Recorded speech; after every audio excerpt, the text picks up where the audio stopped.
É hora da entrevista do dia com Denise Campos de Toledo.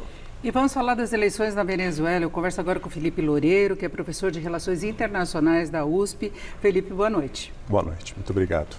Bom, Felipe, nós tivemos Maduro hoje se autoproclamando reeleito, né, falando em que ele teria tido 51% dos votos, Edmundo Gonzalez 44%, uma diferença de 704 mil, pelo menos foi a primeira divulgação que foi feita. Não foram divulgadas as atas, né, nem recontagem dos votos. A oposição fala em mais de 70% dos votos. Maria Corina está fazendo um pronunciamento agora a respeito disso, dizendo que houve fraude. O fato é que isso dividiu o mundo, né? Nós temos esquerda e direita, os países da América Latina divididos e uma cobrança em relação ao Brasil, que por enquanto está aguardando detalhamento, talvez recontagem e apresentação das atas, né? Celso Amorim já esteve com Maduro, vai conversar também com Edmundo Gonzalez, que é o candidato principal da oposição. Como é que você vê esse cenário? Eu vejo esse cenário como um cenário de quase uma tragédia anunciada, né? A gente vinha na Venezuela com uma expectativa de eleições democráticas e transparentes, né? Agora, nesse ano de 2024, houve um acordo que foi selado no final de 2023, em outubro de 2023, em Barbados, entre a oposição e o regime do Maduro, no sentido de garantir democracia e eleições transparentes. Mas no primeiro semestre de 2024, o que a gente assistiu foram várias promessas do governo Maduro que foram descumpridas em vários elementos, né, no que se refere à liberdade da oposição de ter candidatura, né, no que se refere à atualização dos registros de eleitores no exterior. A Venezuela tem uma diáspora de quase 8 milhões de pessoas, a permanência e a possibilidade de vários observadores internacionais participarem das eleições. Ele fechou a fronteira, né? Exatamente.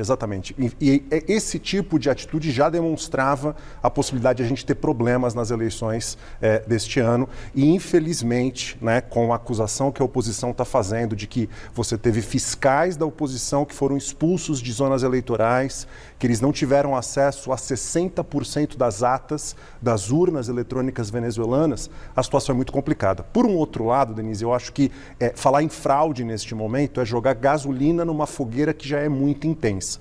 Então, acho que a postura diplomática do Brasil me parece a postura correta, no sentido de pressionar para que essas atas sejam divulgadas e, além das atas serem divulgadas, as urnas são auditáveis na Venezuela. Então, pressionar para que a gente tenha uma auditoria independente antes de falar em fraude. Porque lá, além do registro eletrônico do voto, tem uma urna que registra o que é impresso também. Exato. A pessoa joga na urna, ela não traz com ela. Exatamente, é uma urna eletrônica, né? Ou seja, você tem o voto eletrônico, mas além do voto eletrônico, no momento do voto você tem a impressão de um voto e aí o eleitor pega essa impressão e coloca numa urna física.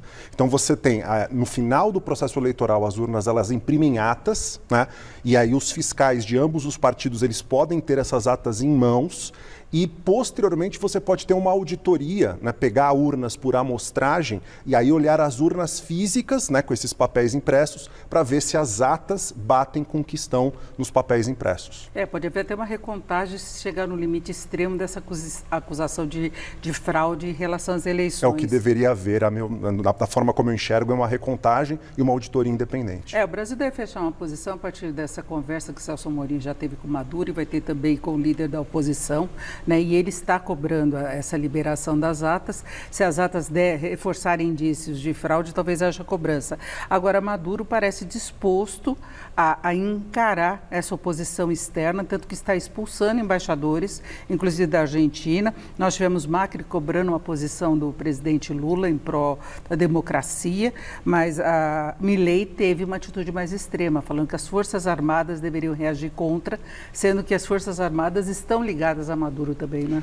O Milei já chamou o Maduro de ditador, já disse que as eleições foram fraudadas, né, de uma maneira muito explícita, e aí você tem quase no jargão diplomático, né, a justificativa perfeita para uma quebra de relações diplomáticas, e no caso aí o governo venezuelano fez a expulsão como um primeiro passo do diplomata argentino. Agora, a situação me parece, Denise, pelo que a gente viu, né, nessas últimas 24 horas, é que o governo Maduro está realmente disposto a levar a situação às últimas consequências. consequências. Vai dobrar a aposta. Né? Provavelmente. A gente não tem como dizer isso, né? Mas se isso acontecer, e eu falo com muita preocupação e infelizmente, se isso acontecer, o que você vai ter é um processo de consolidação de um quase isolamento internacional da Venezuela. Eu digo quase porque potências fora das Américas, o caso da Rússia, o caso da China, já reconheceram os resultados, né? Então você vai ter um conjunto de países que continuará tendo relações diplomáticas com a Venezuela, mas em grande parte do mundo a tendência é que a Venezuela continue como um regime isolado e com consequências econômicas muito duras para o país, como a gente sabe. Que já vive uma crise muito severa, agora para o Brasil fica uma situação mais complicada, não só do ponto de vista político, independentemente de posição de partido, posições anteriores do presidente Lula, mas também pelo fato de exequívoco essas discussões todas que o Brasil queria mediar, a tomadas de decisões referentes à Amazônia, então é complicado. Sem dúvida, e o Brasil teve uma postura de liderança junto com a Colômbia, principalmente, como dois países que queriam intermediar um processo de eleições democráticas e transparentes. O fato de vários problemas terem acontecido antes do processo eleitoral, duas candidatas, uma delas ter sido impugnada, a outra não ter conseguido registrar sua candidatura. O fato de você ter tido declarações extremamente preocupantes e autoritárias por parte do Maduro, dizendo que se ele perdesse haveria um banho de sangue no país. E agora, né, com essas acusações da oposição com relação às atas, isso torna a situação muito mais complicada pelo fato do Brasil e Colômbia terem tido, né, um papel de liderança para garantir a mínima de uma eleição democrática e transparente na Venezuela. Agora, no caso de não serem divulgadas as atas, de não se comprovar o resultado, o Brasil deveria romper as relações e não reconhecer o resultado, porque tradicionalmente o Brasil reconhece os resultados das eleições. Essa é uma pergunta difícil de ser respondida no momento. Acho que romper relações diplomáticas é um passo extremo, né, que só deve ser dado em situações extremas. Agora, o reconhecimento do resultado, a pressão contínua para que essas atas sejam divulgadas e para que uma auditoria independente aconteça, isso faz parte das relações internacionais. Uma certa tensão certamente acontecerá entre Brasil e Venezuela nesse sentido, mas o rompimento eu acho que é uma posição, né, mais complicada, porque países antidemocráticos ou países autoritários ou países cujas eleições são questionadas, você tem várias partes do mundo, mas isso não significa que necessariamente você tem que romper relações, como eu disse, é uma medida mais extrema. Hoje eu já vi agora até a discussão de alguns analistas de que não necessariamente Maduro continue tendo uma postura de esquerda, que seria a base para o apoio, por exemplo, do Partido dos Trabalhadores. Ele se tornou ou é uma pessoa conservadora em termos de costumes, no que se refere a casamento gay, em relação às medidas anti-aborto. Então ele não tem um posicionamento alinhado com a esquerda tradicional. É que quando a gente coloca essa coisa na caixinha de esquerda e direita, tem algumas questões que o Maduro vai se alinhar, né, num discurso de combate à desigualdade social, da necessidade de garantir uma melhor distribuição de renda e de riqueza. Esses são discursos e bandeiras históricas da esquerda. Mas você tem uma esquerda mais recente, digamos assim, das últimas décadas, que vem pautando no tema das minorias, dos direitos a minorias, do direito reprodutivo das mulheres, né, as questões envolvendo direitos dos grupos LGBT. Esse tipo de pauta, você vai encontrar realmente muito mais ruídos do que propriamente uma posição mais conciliatória entre o Maduro e setores dessa esquerda mais recente. Agora, de qualquer forma, para Maduro a situação ficou muito complicada, porque ele provavelmente seria preso se ele não tivesse feito um alinhamento anterior, uma negociação para uma saída meio que diplomática. Ele pode ser preso na Venezuela, onde ele prendeu muitos opositores, ele continua ameaçando com novas prisões e ele seria preso também nos Estados Unidos. Seria muito difícil ele obter proteção de um país e esse país não enfrentar problemas.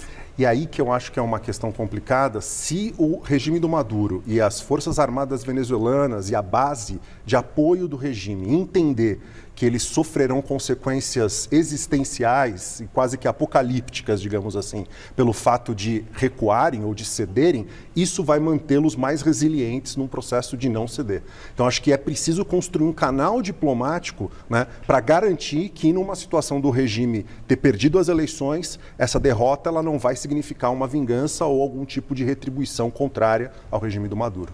Perfeito, nós ouvimos o Felipe Loureiro, que é professor de Relações Internacionais da USP. Felipe, muito obrigado, uma boa noite. Eu que agradeço, boa noite. Com vocês.